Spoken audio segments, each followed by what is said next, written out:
দূর থেকে কোনো জিনিস দেখলে যতটা সহজ মনে হয় বাস্তবে কিন্তু ততটা সহজ হয় না। প্রত্যেকটা কাজের পেছনেই কিন্তু থাকে অক্লান্ত পরিশ্রম। যেরকম আমি আজকে বসেছি মালা বানাতে। অনেকে হয়তো মালা দেখে ভাবে যে মালা বানাতে আর কি লাগে, ওই তো কয়েকটা ফুল, একটু সুতো আর দড়ি, তারপরে তো বসে বসে মালা ইজিলি বানানো যায়। কিন্তু আজকে তোমাদেরকে আমি বাস্তবটা শেয়ার করব যে একটা বিয়ের মালা বানাতে গেলে কতটা কষ্ট একটা মানুষের হয়। ঘন্টার পর ঘন্টা এক জায়গায় বসে বসে পিঠের অবস্থা একদম খারাপ হয়ে যায়।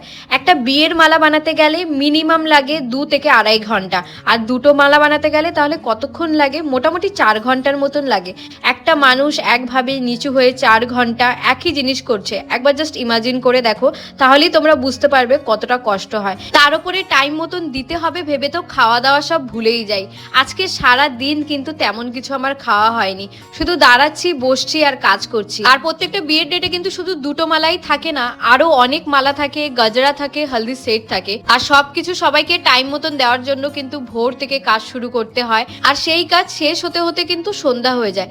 দিনটা কোথা দিয়ে কিভাবে যে চলে যায় ঠিক বোঝা যায় না। প্রত্যেকটা জিনিস কিন্তু পারফেক্ট ভাবে তৈরি করতে গেলে অনেকটা সময় দিতে হয়। আর যেহেতু একটা স্পেশাল দিনের জন্য আমার কাছে মালাগুলো সবাই অর্ডার করে, আমি কিন্তু নিজের 100% দেওয়ার চেষ্টা করি। আর এত কিছু করার পরেও কিন্তু অনেক প্রবলেম ফেস করতে হয়। যেমন লোকেশনে এসে দিয়ে যাও, যেই মানুষটা পিঠের ব্যথায় উঠে ঠিক করে দাঁড়াতে পারে না তাকে লোকেশন অবধি কষ্ট করে যেতে হয়। তারপরে পেমেন্ট রিলেটেডও অনেক প্রবলেম থাকে, অনেকে লেট করেও পেমেন্ট করে। তো যাই হোক, আজকে বাস্তবটা তোমাদের সঙ্গে শেয়ার করলাম।